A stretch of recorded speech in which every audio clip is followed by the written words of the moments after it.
What is going on at Ferrari? Is there a leakage? A leakage of what? I have the seat full of water, like full of water. Might be the drink, but I still have the drink. Must be the water. Let's add that to the weather freezer. Here we go. He's going to DRS. Ducks to the right. Lewis tries to squeeze him to the wall. Piastri's having none of that. The white line and the curb. He oversteers over the curb and it just knocks him wide into... Let's start though with the big breaking Formula One news today that both Ferrari drivers have been disqualified from the Chinese Grand Prix. Charles Leclerc and Lewis Hamilton finished 5th and 6th, but their cars both failed post-race technical checks. Rain just started coming down very, very heavily, and that is a big impact into the side of the wall. In China, I got out of the way when you're on a different strategy. Understood. We swap the cars. Have a tea break while you're at it. Come on. And we will swap the cars in turn 11 now. Informed, he's been informed now. We will swap the cars in turn 17. So you don't think I'm going to catch up or what? Yeah. Then we discuss after the race. And China is 1.4 behind. Going to let fast as well.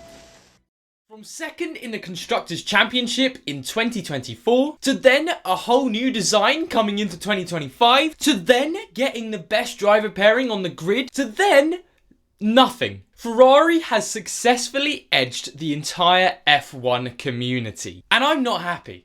At the minute, they sit 4th in the Constructors' Championship, behind Verstappen Racing, on 94 points. And with no end in sight for them. If this carries on for another few race weekends, I fear they will just completely sack off the 2025 season. And hey, when it comes to the actual season, overall, 100% I've been enjoying the 2025 season.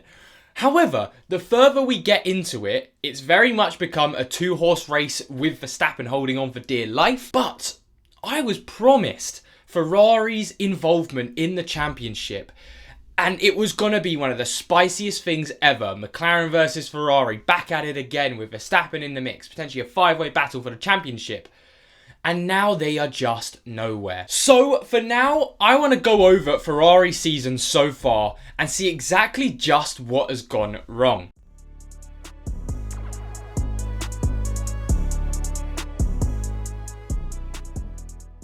And well, we start at the first race of the season. Australia. Now, this one was quite a curveball. It was one of the most crazy openers for a Formula 1 season I think I've ever seen. But straight away, Ferrari just didn't have the pace. I mean, even before we had any crazy rain, we had the qualifying where they qualified 7th and 8th for the first Grand Prix weekend, qualifying behind Yuki Tsunoda in 5th and Alex Albon in 6th. And then throughout the full weekend, their race engineers were as useless as it got.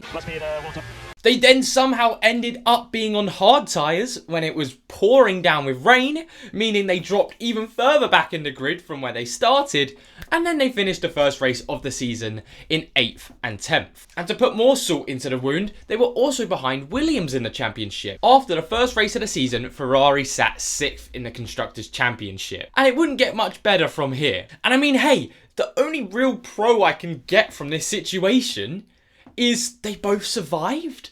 That's about it. So straight off the bat, that is one for the bad race tally.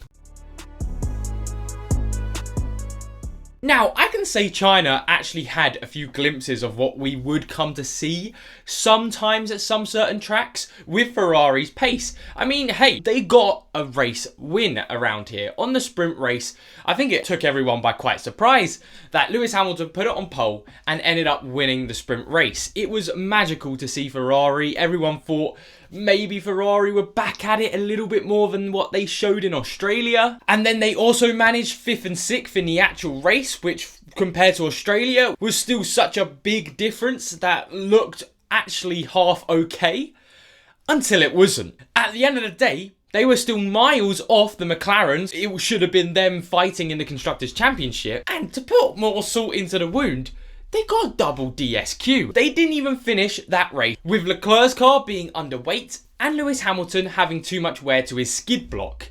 both big screw-ups from the team, one from the setup side for Lewis Hamilton, and one from Charles Leclerc because they changed from a 2-stop to a 1-stop. Could have been a multiple of reasons, but at the end of the day, it got to the end of the race and he was 1 kilogram lighter than he should have been. So just like that, a good race weekend pushing them back into the forefront of the championship. Now they were dwindling still at the back, and this time round they had overtaken Sauber, fair enough. They were still behind Williams, so they were now up to 5th, but still miles off where they should be in the championship. So I will say I'll give him that one good race for the good race tally for the sprint race. However, I've got to double down and give him 2 points for the bad race tally, because you just have to cock up so much to get a double DSQ. It is ridiculous. Now, this one was a bit of a dud race, and still for Ferrari, it was pretty much the same. I think unless you were a Verstappen fan, it was the most boring race of the season. Nothing happened, basically. However, probably for Ferrari, that's exactly what they needed, as Leclerc would go to qualify 4th and finish the race in 4th. Good points for the Ferrari team for once, meaning with this big result from Leclerc, back up into the top 4 of the championship. But a half-decent race here still had lots of cons to their name. They still didn't have a non-sprint podium. Leclerc was 16 seconds off the lead, and then Lewis Hamilton was a further 11 seconds off that top 6 pack. So still, at this point of the season, there's just been no sign of them showing any top form pace. And I think this is sort of the position when everyone, at least Ferrari fans, knew that this just wasn't happening this season. But for their good race or bad race tally, I sort of have to give it to no one, as it wasn't a good race, but it wasn't catastrophically bad such as China or Australia. Now we are talking. This is the first race of the season where we actually saw Ferrari show some pace and, unlike China, actually stick with it. They were extremely unlucky not to get a podium, as they had a brilliant call trying to keep Leclerc out for a bit longer than the rest of the field to get that tyre delta, and it almost worked out quite nicely. However, Lando Norris was just a little bit too fast, charging back from his P6 position. However, Leclerc could be very happy again with another solid P4, very close to a podium this time, and Hamilton was able to recover from qualifying around 9th up to P5 in the race. We saw very much what we've been seeing from Hamilton and Mercedes, where he'd qualify lower, but in the race he would show his good race pace. This was better. It still wasn't amazing from Ferrari by all means. However, I can put this in the good category because genuinely 4th and 5th, again, no issues. This is where Ferrari standards are now. And it didn't stop there. They loved this triple header. Honestly, it was crazy to see, and it almost made me think of putting them in my F1 Fantasy team. Ferrari were doing so well. And Jeddah, completely the same. Jeddah, they showed again, qualifying pace wasn't just about there, but their race pace was absolutely brilliant. And finally, Leclerc would get the first non-sprint podium in an actual race for Ferrari this season.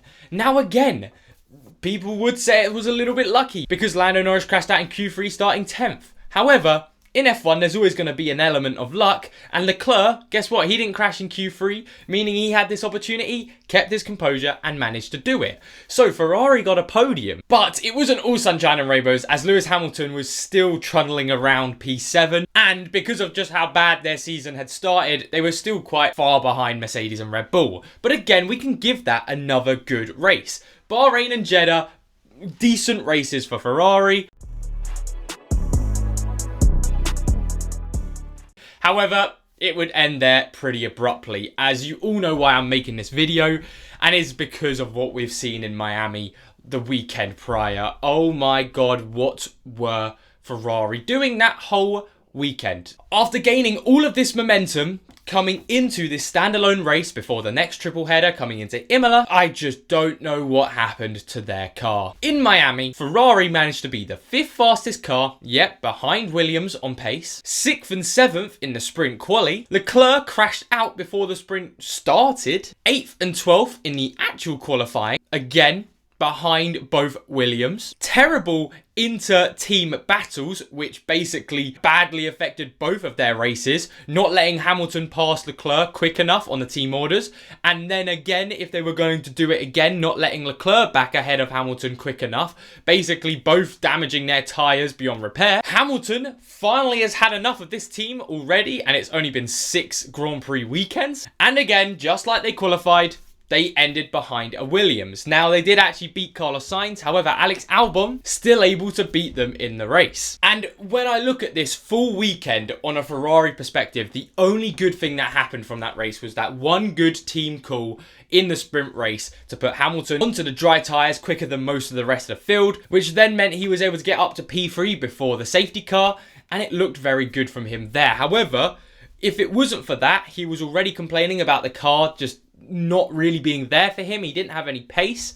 So it was only one good team call that saved them. So again, a sprint race, I can't give them a good or bad race because yes, Leclerc crashing out, terrible. However, Hamilton podium again.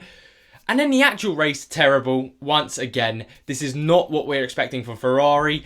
They weren't even anywhere near the likes of the Mercedes, Red Bull, let alone McLaren's. And so if you've been following along the whole video, you would now see that the tally stands at 3 good races for Ferrari to 4 points in the bad races for Ferrari. So 100%, they've definitely had more bad races than good races for the start of the season. And hey, if I'm going off my expectations from the start of the season, it would be every single race has been bad. However, we've had to actually stop what we're thinking and now see where the expectations are from them in 2025. And that's the only reason they get those points. And like I mentioned right at the start of the video, I just don't see a world where it gets any better for Ferrari in 2025. They're not going to waste all their resources looking into 2025 when they could now just focus on 2026.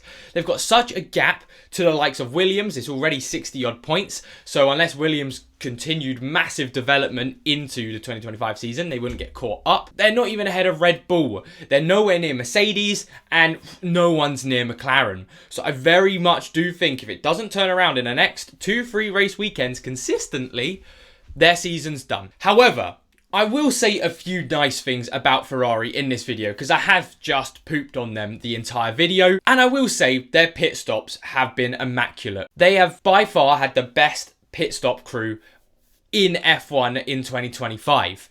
I mean, if you play F1 Fantasy, you'll know exactly what I'm talking about because they're getting constant good points from fastest pit stops below 2.5 seconds. And to give them credit, I still do think they have the best driver pairing on the grid. Just give them both a car that they can work with, and it'd be wraps. I genuinely do think to myself sometimes, imagine if it was Hamilton and Leclerc in that McLaren. What would the gaps be then? Because I love Piastri and Norris, but I do think if you put Leclerc in that car, or Hamilton, we would show exactly just how fast that McLaren could be. But at the end of the day, Ferrari have not given them the fastest car on the grid. But what do you all think? Should they continue to focus on 2025? Or stop now and focus a lot more in 2026? Do you think the championship is fully over for them? As I do believe it is, as I think even if in Spain when the flex wing situation happens, even if they got a massive boost in performance, it's too late now. Do you think they'll be able to get an actual race win in the season? I don't think so unless it's another crazy race. And then finally, who will score more, Ferrari or Red Bull in the Constructors? Now, I do think they could potentially pick Red Bull in the Constructors just because it is Verstappen racing.